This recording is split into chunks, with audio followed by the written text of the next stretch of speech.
¿Buscas algo bueno para ver hoy? Aquí te dejo 3 recomendaciones latinas que están buenísimas en Max y en ViX. Primero, Mil Colmillos en Max, serie colombiana de acción militar con escenas intensas, misterio y un ritmo que no te suelta.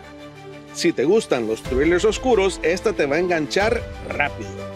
Segundo, Los Spookies, también en Max, comedia bizarra rarísima, pero con un fandom súper leal. Si quieres algo diferente, creativo y muy latino, esta es la opción. Y tercero, ViX. Si quieres contenido en español gratis o premium, ahí encuentras novelas, series originales y un catálogo enorme exclusivo para el público latino.